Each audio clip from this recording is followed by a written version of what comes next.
This is part 2 of our section on Zoroastrianism. I hope you're enjoying this really fascinating section.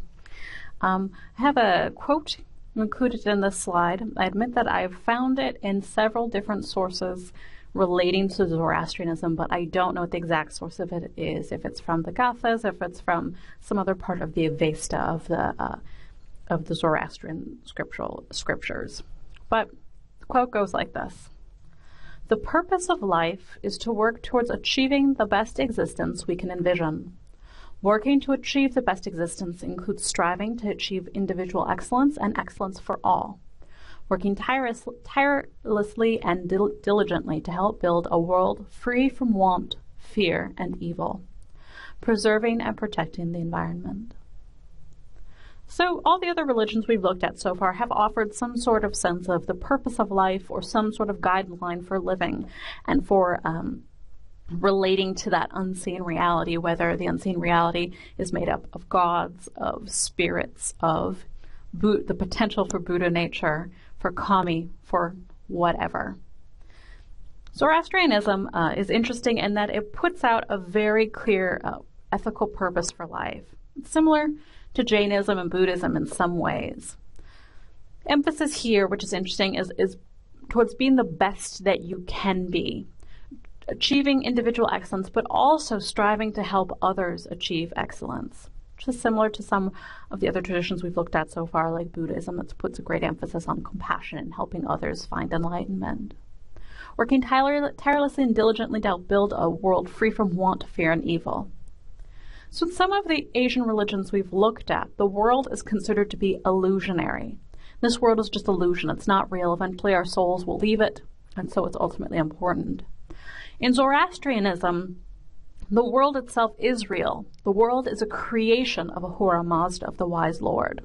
The creation in its purest sense, before Angra Mainyu, the destructor, and before his various minor devils, tried to corrupt it and destroy it. The world in its purest original state was truly holy. It reflected the holiness of Ahura Mazda, and it reflected the holiness of truth and righteousness. So not only must Zoroastrians try to achieve individual excellence for all, but also preserve and protect the environment. Modern Zoroastrianism has a very interesting place for environmentalism in its theology. And a lot of modern Zoroastrians get very much involved in environmental protection, things like that. They consider it to be part of their responsibility as Zoroastrians to protect creation. So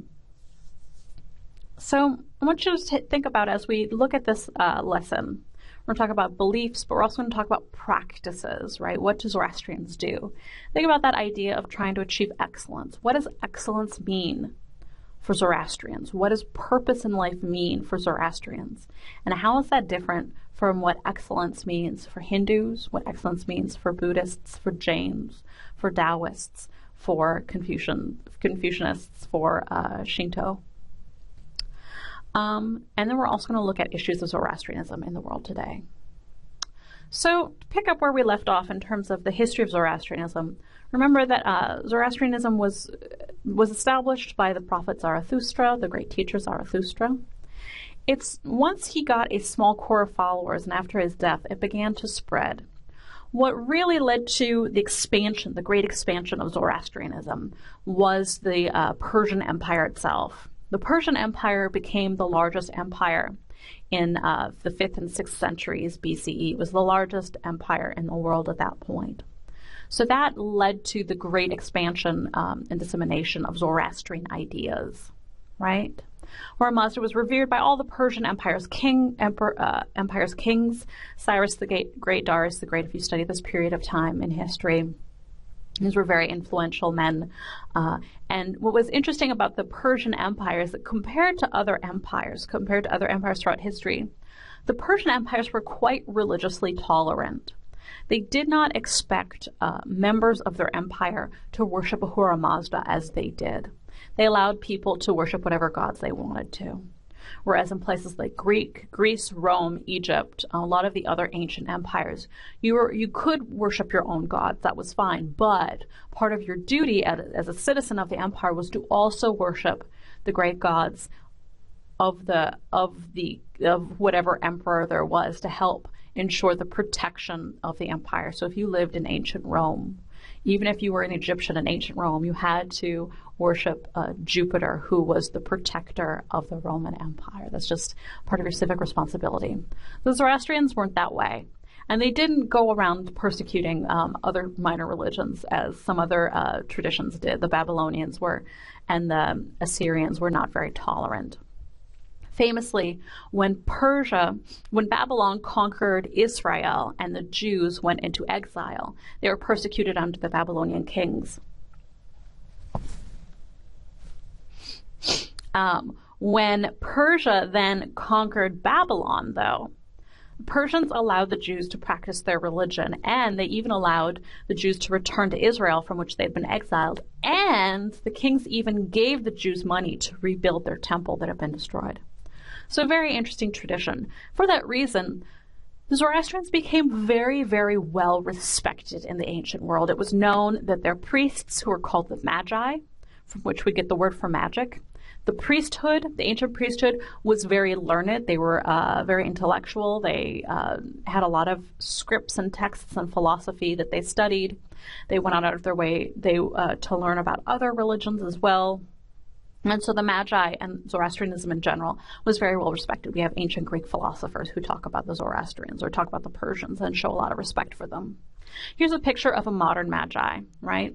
Modern Zoroastrian priests still use holy fires as they did in ancient times. They light a fire and then they say a prayer over it. When they say a prayer over it, it becomes sanctified. It becomes sacred. And then by being sacred, it becomes a manifestation of Ahura Mazda. And then offerings are placed into the fire. You see, he is wearing a mask over his face. He does this because he does not want to pollute the fire with his own breath. The fire itself is pure. All of the elements, fire, air, fire, water, plants, animals, all that we talked about in the first lecture, those are pure creations. And fire is the purest and holiest of all of the elements, right? So you never ever want to pollute any of these elements, not even with your breath.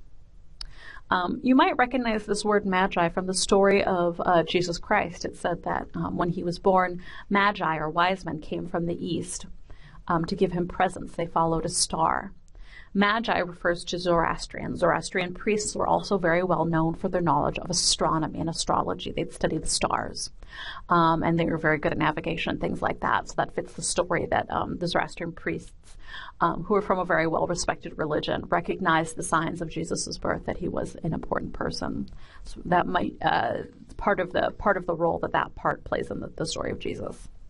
Nonetheless, Magi, Zoroastrians, were very well respected. And when the Persians conquered Babylon, they did have an influence on Judaism, right? Zoroastrianism was a monotheistic religion as well. It had a belief in angels and messengers that came from God, and this idea of this cosmic battle between good and evil. And so it's believed that the Zoroastrians had an influence on Judaism, and thus indirectly influenced Christianity and Islam as well.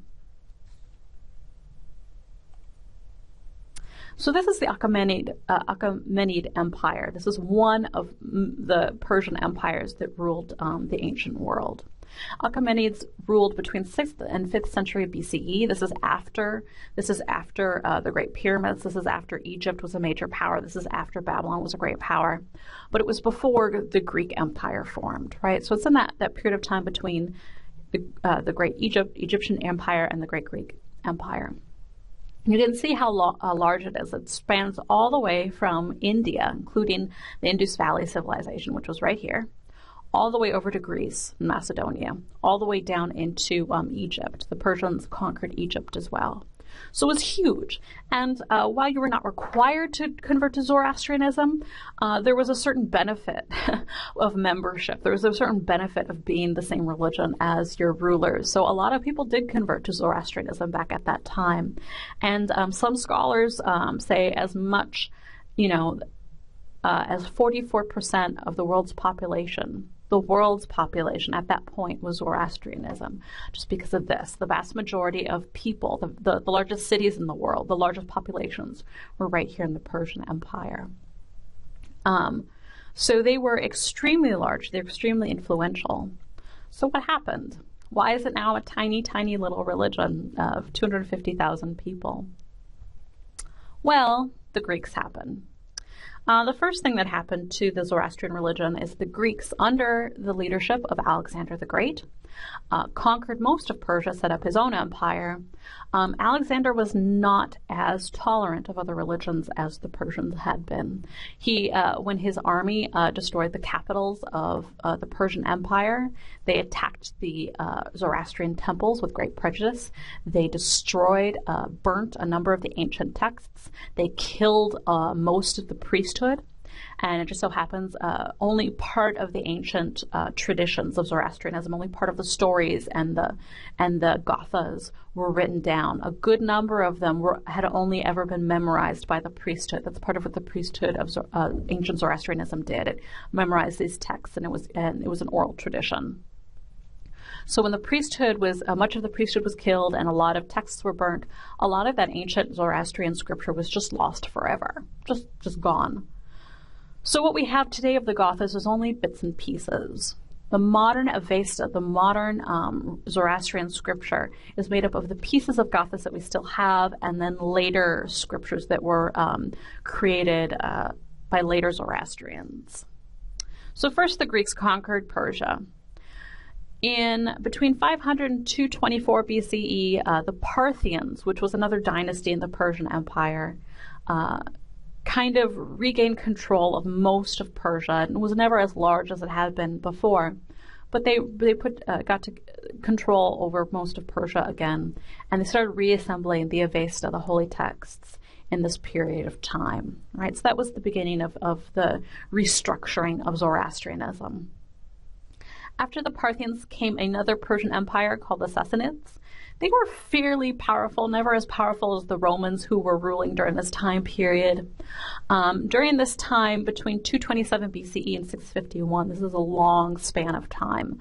It's like 800, 900 years. Zoroastrianism saw sort of an increase in nationalistic tendencies. And what that means is that increasingly Persians started to look at Zoroastrianism as something that was ethnically and historically theirs. Right, up until that point, a lot of people would convert to Zoroastrianism.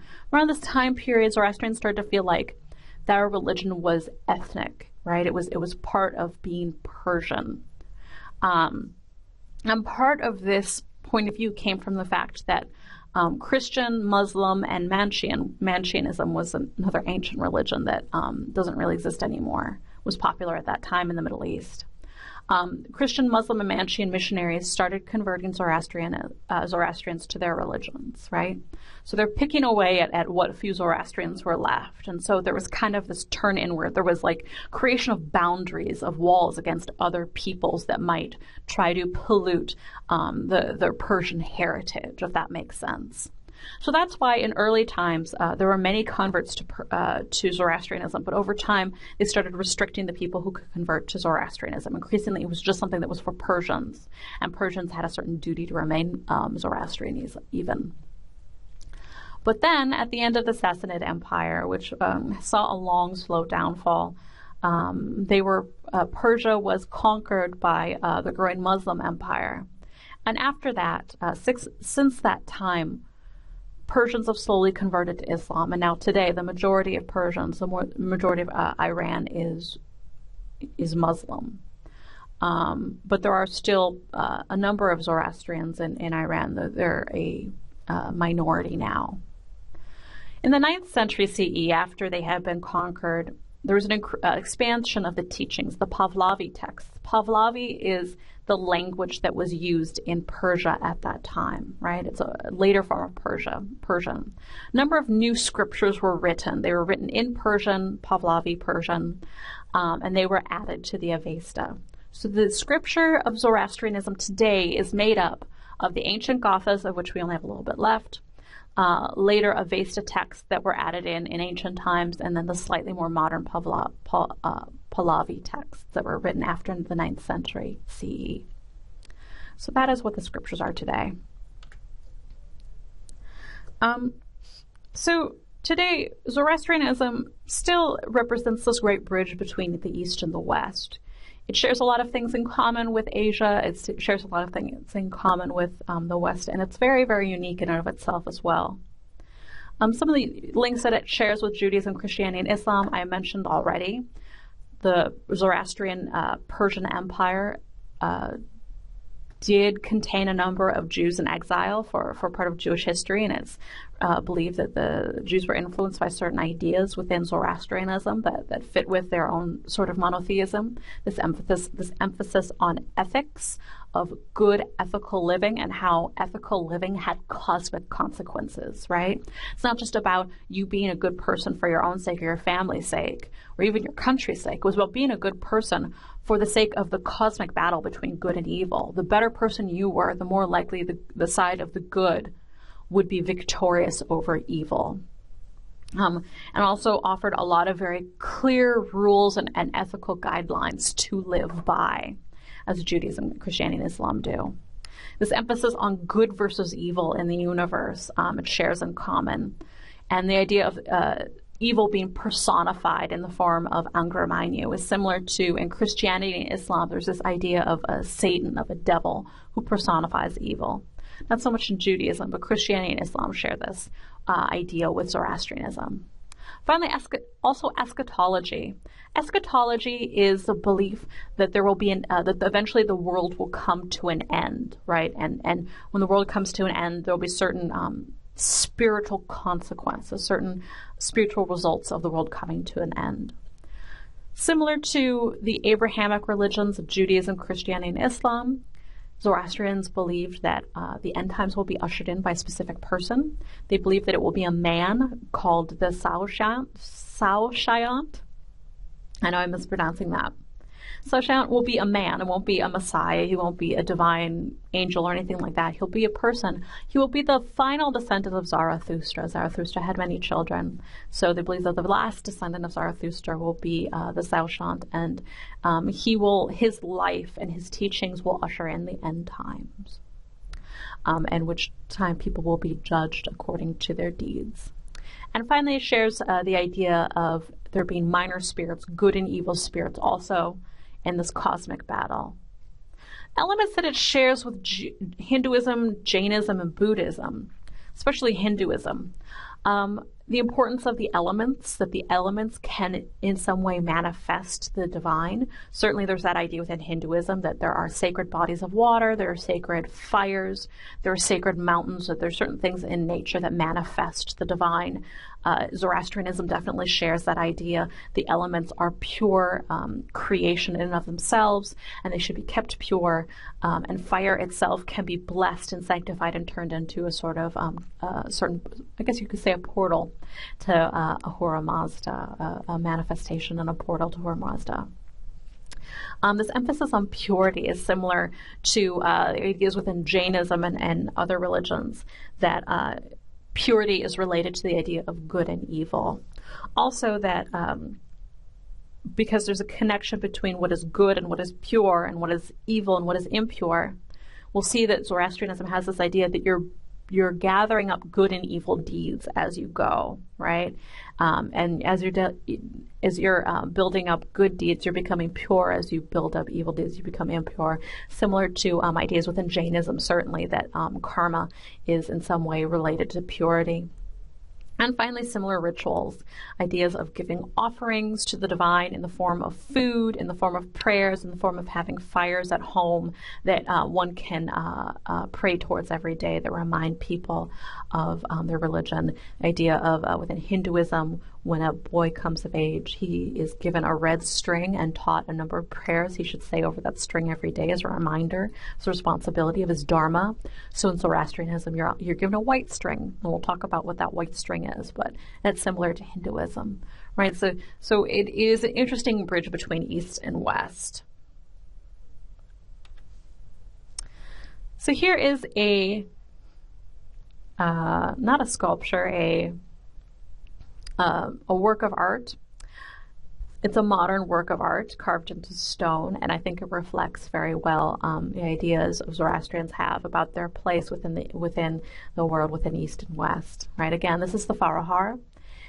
Is considered to be he's a symbol of Zoroastrianism, but some Zoroastrians think of the Farahar as like a guardian spirit, a reminder that Ahura Mazda sends spirits to people to look after them. Other Zoroastrians also think of this as an image, a symbol of the soul ascending into heaven, and so much as the circle represents the whole, kind of the sense of unity, that by following the tenets of good thoughts, good words, good deeds, as represented in these 3 tiers of feathers, will bring you upwards, and that your soul essentially has the potential to have wings to rise up to heaven. This panel is very interesting, though, because in addition to the Zoroastrian symbol, it has the 3 tenets of good thoughts, words, and deeds written in English, as well as Persian. And it also has, you can't see, but it has the Roman numerals for 1, 2, 3, 4, 5, and 6 would be up here, 7, 8, 9, 10. Why these 10 numerals? Why the 1 through 10? Reflects the idea of the 10 commandments, which are important tenets of ethical living in Christianity and Judaism. Right, so it has English, it has Persian, it has a reference to the 10 Commandments. Modern Zoroastrians, and this is really important to understand in modern Zoroastrianism, modern Zoroastrians have a great deal of pride in their connection to the Abrahamic religions. Even though the rest of the world seems to have forgotten the importance and the influence Zoroastrianism had on the development of Western religion, Zoroastrians themselves have not forgotten. So, and if you ever talk to a Zoroastrian, or if you've watched some videos so far on Zoroastrianism, you can see the pride that they have in the historical significance of the religion, the influence that they've had on the rest of the world. I find that to be very interesting. So let's look at what sort of practices and ethical living looks like in Zoroastrianism. So a word in Persian, it is Dina. Dina means the good and holy path. Dina, it might be related to the word Dharma now that I think about it, but I don't know that for sure.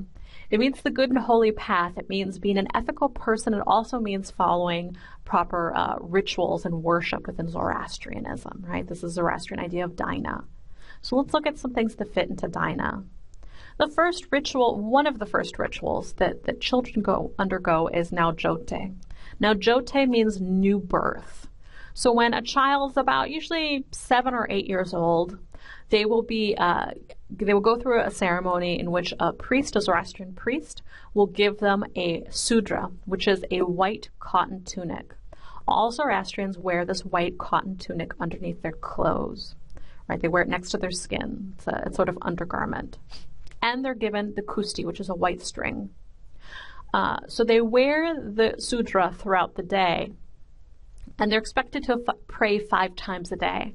When they pray, they take the kusti off, and they say a prayer with it, they shake it, and they put it back on, right? So in the Nowruz, they're taught how to do that. The sudra, this white tunic, is very interesting. If you can see right there on this little girl, there's a little pocket right here. You can't really see it in these pictures, but all sutras have this little white pocket.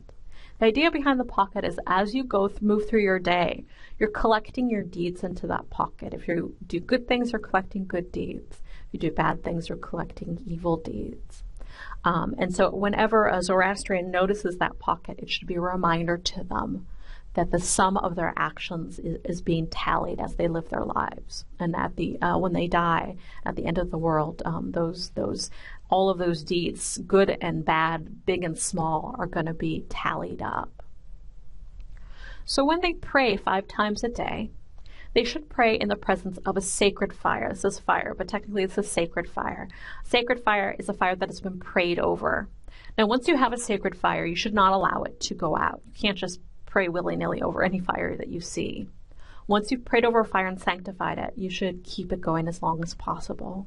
So traditionally, part of a woman's job as a housewife was to take care of that fire at home and make sure it never went out.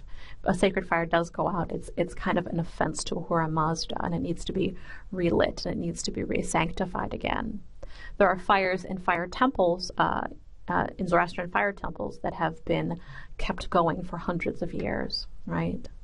If you don't have a sacred fire to pray in front of, you can pray in the presence of the sun or the moon. Those are considered in some way they are sanctified. They're sacred fires. So in the presence of fire, you do a sacred fire. You do a ritual washing. And water is very important. Usually the ritual washing will consist of dipping your fingers in pure water and touching your forehead and your eyes. You take the kusti off, and as you take it off, you banish evil. You say a prayer of banishing evil and also of protection, right? So you banish evil from you, and you ask Ahura Mazda to protect you from further evil. Then you shake it off, right? You shake the evil off of your kusti. And again, purification is so important in the idea of the good and holy path. So this idea of you got to get rid of that. You got to purify the kusti. Then you retie it. And as you retie it, you wrap it 3 times, because the number 3 is significant represents good words, good thoughts, good words, good deeds. And as you retie it, you say prayers of further protection. You say prayers of repentance. Right, so you repent for your sins and your evil doings, and you recite also your beliefs. So belief is really important in Zoroastrianism. We haven't seen that in Eastern religion so much. In Zoroastrianism, there are different prayers that state beliefs in the importance of good in Ahura Mazda and the importance of your place in the religion. So you do that 5 times a day. Personal choice and intention is also a part of Daina, right? So you have to be on the side of the good. You have to intend to be on the side of good. Even Ahura Mazda himself made a decision to be on the side of the good. He made the better choice. So must we make good choices all the time. And so the point of doing this 5 times a day is to reinforce that vow, reinforce that decision over and over again. You intend to be good. You intend to be on the good and holy path.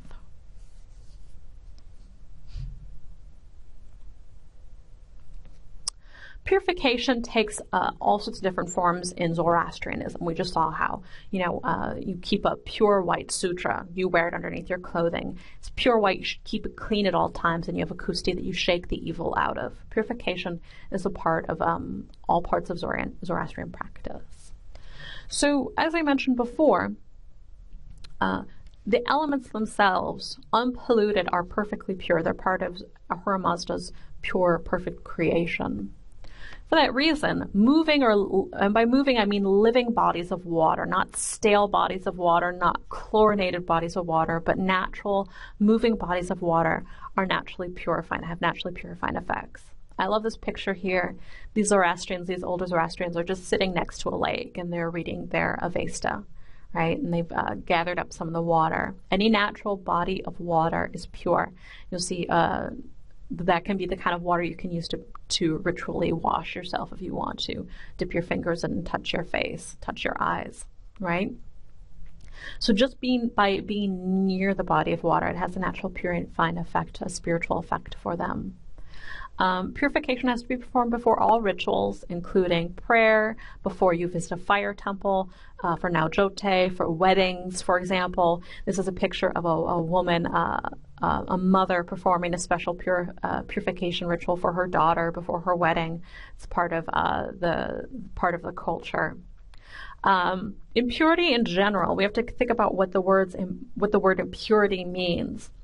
Impurity comes from death, from decay, and from excrement. So dead bodies, decaying matter, and excrement are all impure. And not only are they physically impure, they're spiritually impure. So it's very important for Zoroastrians to keep themselves very well groomed and clean, keep their homes clean, and stay away from death, decay, excrement. It's not just physical purity, it's spiritual purity. Right? And where does the spiritual impurity come from? Why do things die? Why do things decay? Because of impure spirits. Right? Any physical impurity that you see, form of death, decay, and excrement, is a result of evil spirits that spiritually taint those things. So it's all connected. And you really have to understand that point of view to understand how Zoroastrians see the world. The world in its perfect state, unpolluted state, is pure, it's holy. But there's, again, this tension, there's this battle going on between life and death, between purity and impurity, between good and evil. And you can even see that in the changing of the seasons. Springtime is a time of victory over death. Newborn children represent victories over evil. Death is a temporary victory over life and over goodness.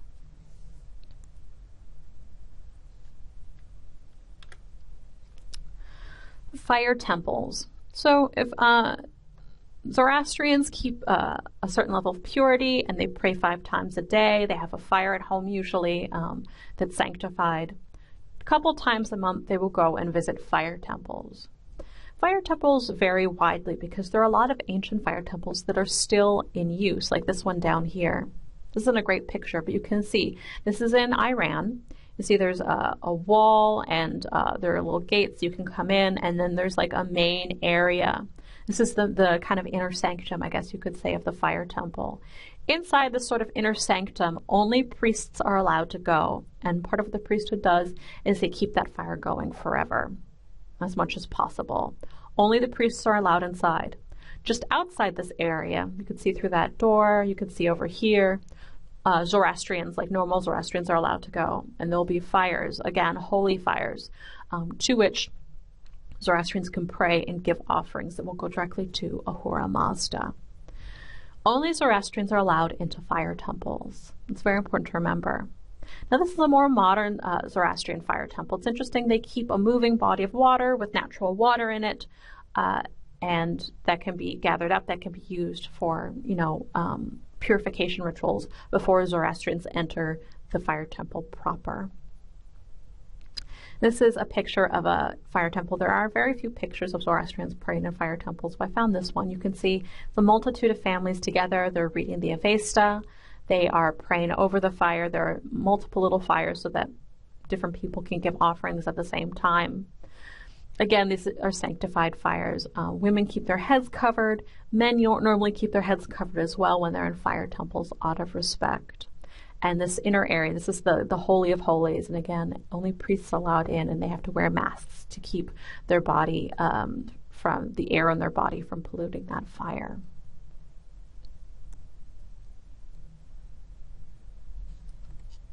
Okay, so let's look at one of the festivals. In the unit, there are going to be 2 articles on 2 different festivals within Zoroastrianism, one on Nowruz and one on Saide. I've just decided to talk a little bit about Nowruz because it is a very important holiday for them, and because it's also a cultural holiday. Other Iranians who are Muslims still celebrate Nowruz, even though they celebrate it not as a religious holiday, just as a cultural one. I want to talk a little bit about the Zoroastrian Nowruz. Nowruz is the New Year's. It is a spring festival. We're used to New Year's becoming on January 1st, but the fact of the matter is most cultures in the world think of New Year's as either being in the spring or the fall.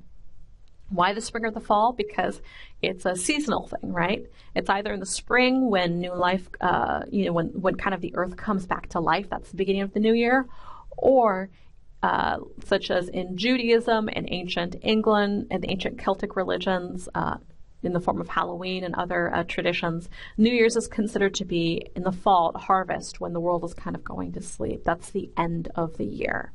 So spring or autumn are usually when New Year's celebrations traditionally are held. In Zoroastrianism, it's spring because, as I mentioned before, spring represents a victory over death. After the earth, after all the plants and animals have kind of been dormant, lots of plants have died, everything comes back to life again. And so for Zoroastrians, this is kind of the promise that eventually good will conquer evil. So on Nowruz, Zoroastrians remember Ahura Mazda's original pure creation by setting up an altar, oftentimes called a Hafseen table, that has symbols for all of the elements on it. Hafseen literally means 7 S's. Seen is the Persian word for S for their letter S. I don't know what it looks like. I guess in Persian or in Old Persian, each of the things that were put on the table started with the S sound. So that's why it's called the 7 S's. In modern Persian, it doesn't quite fit that way, but it's still called the half-seen table. So Zoroastrians, religious Zoroastrians, when they make the table, will put a mirror, which represents the sky. Where's my cursor? A mirror that represents the sky, an apple to represent the earth. They'll put candles to represent fire.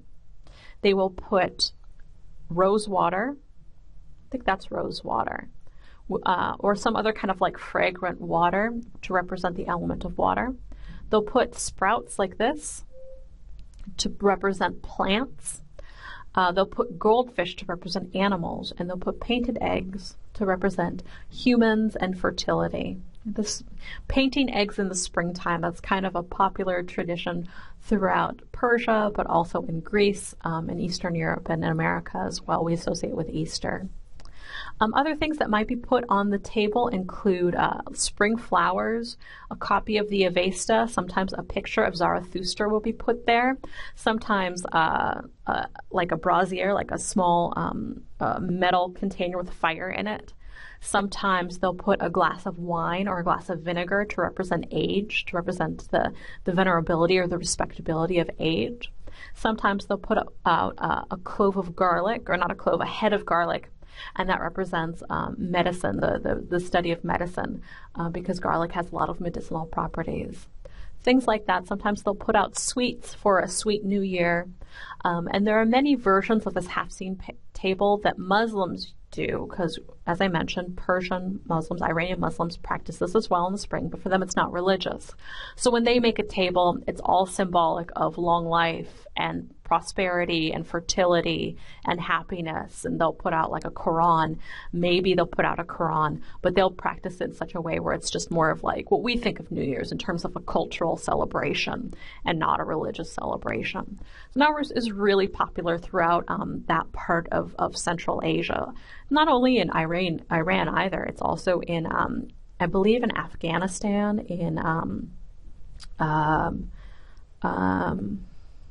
in several, Uzbekistan and several other countries in that region. Nowruz is a major cultural celebration, if not a religious one. Another part of Nowruz is they take 5 days for ancestor prayer. They take 5 full days to pray to the ancestors, to venerate ancestors and remember them.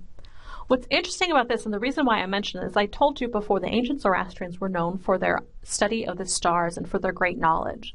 Ancient Persians were one of the few ancient civilizations that recognized there should be a 365-day year, right? It takes 365 days for the earth to go around the sun.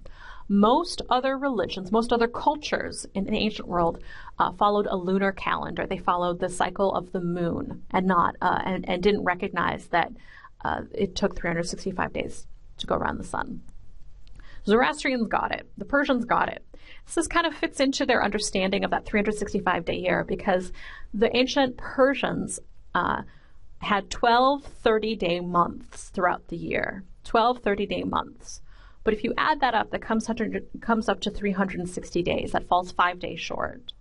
So when you got to the end of the last month, you'd have 5 days that were technically outside of any month. They were a special holy time that were outside of the year, essentially, that were just for remembering creation, remembering ancestors. They were those 5 days outside of the year to practice religion.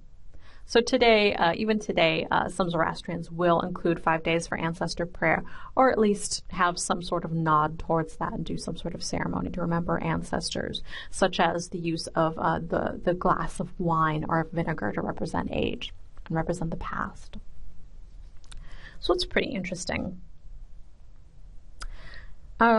So one of the most distinctive rituals in Zoroastrianism, and one of the ones I think is most misunderstood, is that of the Dakma, which you might have read about already in the textbook, the Towers of Silence. So this has to do with the way Zoroastrians handle the dead, the way they handle the remains of their loved ones. I told you already that all of the elements of the world are considered sacred and holy, and it's considered a sin to pollute them.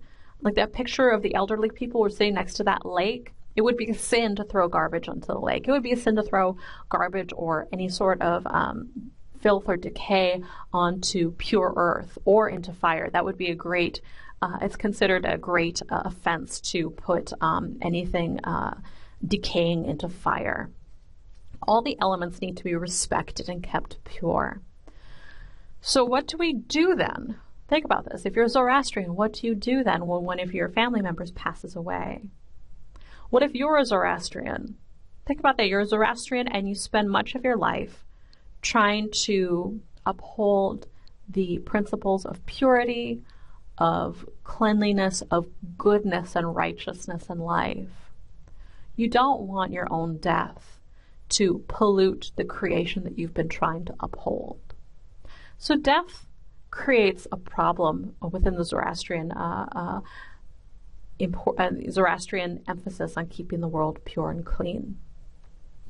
Zoroastrians believe that when a person dies, it is a temporary victory of evil over good, but just a temporary one.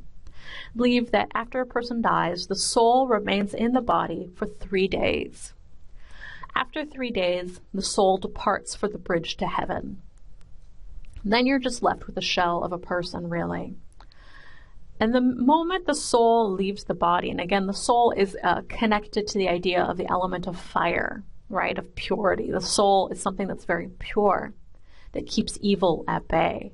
But once the soul leaves the body, almost instantly, an evil spirit of decay will come to possess the body. And that's, the way ancient Zoroastrians understood the process of decay, is that the soul was kind of keeping the body alive, keeping it pure, but once the soul departs, there's nothing from keeping evil from infecting it and causing it to decay. So you can't bury a dead body because that would pollute the earth, right? Allow that evil spirit to get into the pure earth. You couldn't dispose of it in fire. You couldn't cremate it because clearly that would be a great offense to send an evil spirit into a fire. You cannot you couldn't bury someone at sea for the same reason. You'd be polluting the waters and potentially create decay and filth in the water. So what do? Zoroastrians are one of the few cultures on earth that practice what the Tibetans call sky burial, towers of silence. When a person dies, their family will take their body, take care of it for 3 days, and on the 3rd day, the remains will be brought to a tower of silence like this. Towers of silence are generally very high buildings that are far away from the rest of civilization, essentially. That's why they're built as towers. So families will bring the bodies here. There are people whose job it is, these 4 men here, to take the body, impure as it is, and bring it to the top of the tower. And they wrap it in a shroud, they bring it to the top of the tower, they leave it there, and vultures will then consume the remains of the body, right? It's considered to be part of the vulture's purpose in the world is to help remove that decay from the cycle of life, or remove that decay from creation.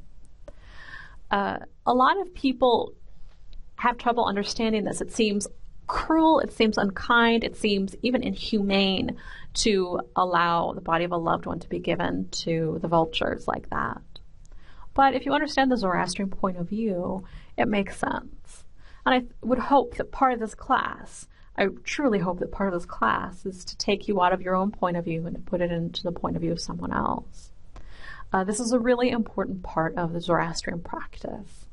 There is a Tower of Silence in Mumbai, India. There is one in Iran, but there are fewer and fewer towers of silence or there are towers of silence like this one here that have been left to disrepair. There are not enough Zoroastrians to keep it up. So there are very few towers of silence left, and this has created a problem for Zoroastrians who have traveled abroad. There are Zoroastrians who live in, there's a population of Zoroastrians in Sydney, Australia, in London, England, in America. And there's a question as to what should be done with the remains. And some modern Zoroastrians have kind of bowed to whatever culture they're living in and have chosen to bury or cremate the remains. But traditionally, the Towers of Silence is how that was done. Now, there are a couple other traditions, as I've mentioned, who use this form of burial Tibetan Buddhists believe that it's in a certain way. It's kind of allowing for the cycle of life to continue. There are vultures in the world, and they need to eat. There are different animals. There are different animals that consume carrion, that consume dead. And since the Anatman, the not soul, has left the body is just a shell. There's nothing remaining there. No reason not to give it back to nature, essentially. Mongolians, even in Sichuan, China, there was a tradition for a while to dispose of the remains of the dead this way. So it's not unheard of, but it is a very unusual practice. It's very distinctive, and again, one that a lot of students have questions about. If you have further questions about it, let me know. So then, Zoroastrianism today, all these rituals and practices, all this ethics, what does it look like today? There are a lot of continued traditions. In Iran, there is a yasna, there is a fire temple that has had a fire burning in it for 1,500 years without interruption, the same fire. There is still towers of silence in the world, and there are still populations of Zoroastrians, both in Iran. The largest population is actually in India. A lot of Zoroastrians left Iran after the Muslim conquest of Persia, so there's a large population there. New York and London and Sydney, all these different places. Generally, Zoroastrians get on very well in multicultural traditions. Zoroastrians are known for being very tolerant of other traditions. And in fact, I've heard that in places like in India, Zoroastrian businessmen are very well respected because they tend to have very good business ethics. They're known for not taking advantage or cheating their partners or cheating people out of money, perhaps because of their emphasis on ethical living and purity. But they're very well respected. As small communities as they are, they tend to form small neighborhoods and tend to be very insular, though. Some of the challenges they're facing, the biggest challenge that they're facing is that of low numbers. As they say, there's less than 250,000 left. Westernization, Muslim and Christian conversion is slowly pulling people away from the old traditions. There have been younger Zoroastrians who have suggested that they should start allowing people to convert to Zoroastrianism again. And technically, to be a Zoroastrian, you need to have both a mother and a father who's Zoroastrian. So if your mother or your father is Zoroastrian, that's not enough. Both parents have to be. And so this has become a major problem. The population's shrinking. So there has been talk amongst the younger generation they should start changing that. Certainly in the past, thousands of years ago, conversion was allowed. So there is a precedent. There is a precedent for that. It wouldn't be completely unheard of to allow people to convert to it. Modern Zoroastrian communities do tend to be more insular. Right? They tend to form small neighborhoods. They tend to form communities and kind of hang out amongst themselves. I think that allows for a lot of misunderstanding of who Zoroastrians are and what they're about. But increasingly, there's there's kind of signs of reemergence of their sense of pride, of their sense of cultural influence. And I think more and more people are learning about Zoroastrian. If you're watching this lecture, you've probably never heard of it before, but you're learning about Zoroastrianism. So it's small, but it's far from out. And so there's several articles and videos relating to these issues on the site. Go ahead and take a look at those and do the discussion questions. Let me know if you have any other questions about Zoroastrianism.